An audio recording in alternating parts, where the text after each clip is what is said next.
Mix with each other ಅಂತ ಗೊತ್ತದ ನಮಗೆ.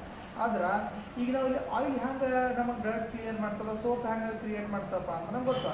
ಸೊ ನಮ್ಮ ಸೋಪಿಗೆ ಏನದ, ಸೋಪ್ ಎದ್ರಿಂದ ಮೇಡ್ ಆಗ್ಯದಪ್ಪ ಅಂದ್ರೆ ಸೋಪ್ ಎದ್ರಿಂದ ಮೇಡ್ ಆಗಿರ್ತದೆ ನಮಗೆ ಗೊತ್ತು, 2 ಮಾಲಿಕ್ಯೂಲ್ಸ್ ಅಂತ ಆಗಿರ್ತಾವೆ. ಸೋಡಿಯಂ ಸಾಲ್ಟ್ ಆಗಿರ್ಬೋದು, ಇನ್ನೊಂದು ಯಾವುದಾದ್ರು potassium salt. Sodium salt of carboxylic acid ಅವರ potassium salt of carboxylic acid ಇದು ಆಗೋದ್ರಿಂದ ಇದ್ರಾಗ 2 ಟೈಪ್ಸ್ ಆಫ್ ಎಂಡ್ಸ್ ಬರ್ತದೆ. ಅದ್ರಾಗ ಸೋಪ್ ಒಳಗೆ ಒಂದು ಯಾವುದು ಆನಿಕ್ ಎಂಡ್ ಅಂತ ಬರ್ತದೆ, ಇನ್ನೊಂದು ಯಾವ್ದು ಬರ್ತದ ಆ ಕಾರ್ಬನ್ ಎಂಡ್ ಅಂತ ಬರ್ತದೆ. ಈ ಆನಿಕ್ ಎಂಡ್ ಏನು ಮಾಡ್ತಪ್ಪ ಅಂದ್ರೆ, ಆನಿಕ್ ಎಂಡ್ ಏನು ಮಾಡ್ತದೆ, ಅದ್ರ ಜೊತೆ ರಿಯಾಕ್ಟ್ ಆಗ್ತದ, ವಾಟರ್ ಮಾಲಿಕ್ಯೂಲ್ ಜೊತೆ ರಿಯಾಕ್ಟ್ ಆಗ್ತದೆ. ಈ ಸೋಪ್ ಸೊಲ್ಯೂಷನ್ ಆಗಿ ನೋಡಿ ಇಲ್ಲಿ 2 ಎಂಡ್ಸ್ಗಳು ಬರ್ತವೆ. ಯಾವುದಪ್ಪ ಅಂತಂದ್ರೆ ಒಂದು ಆನಿಕ್ ಎಂಡ್ ಅಂತ ಬರ್ತದೆ, ಇನ್ನೊಂದು ಏನು ಬರ್ತದ ಕಾರ್ಬನ್ ಎಂಡ್. ಈ ಕಾರ್ಬನ್ ಎಂಡ್ ಏನು ಮಾಡ್ತಪ್ಪ ಅಂದ್ರೆ ಆಯಿಲ್ ಡರ್ಟ್ ಜೊತೆ ಏನಾಗ್ತದ ಏನೋ ಇಂಟ್ರಾಕ್ಷನ್, ಡರ್ಟ್ ಎಲ್ಲಿ ಇರ್ತದೆ ಆಯಿಲ್ ಒಳಗೆ ಇರ್ತದೆ. ಸೊ ಆಮೇಲೆ ಇನ್ನೊಂದು ಏನಾಗ್ತದೆ, ವಾಟರ್ ಎದ್ರ ಜೊತೆ ರಿಯಾಕ್ಟ್ ಆಗ್ತಪ್ಪ ಅಂತಂದ್ರೆ ಆನಿಕ್ ಎಂಡ್ ಅಂತ ಹೇಳ್ತೇವೆ. ಸೊ ಏನಾಗ್ಲತ್ತೆ ಇಲ್ಲಿ ಆನಿಕ್ ಎಂಡ್ ಒಳಗೆ ಏನಾಗ್ತದೆ, ಇಲ್ಲಿ 2 ಟೈಪ್ಸ್ ಆಫ್ ಎಂಡ್ ಇರ್ತವೆ. ಯಾವುದು ಸೋಪ್ ಒಳಗೆ, ಒಂದೇದು ಆನಿಕ್ ಎಂಡ್ ಮತ್ತು ಇನ್ನೊಂದು ಯಾವುದು ಕಾರ್ಬನ್ ಎಂಡ್.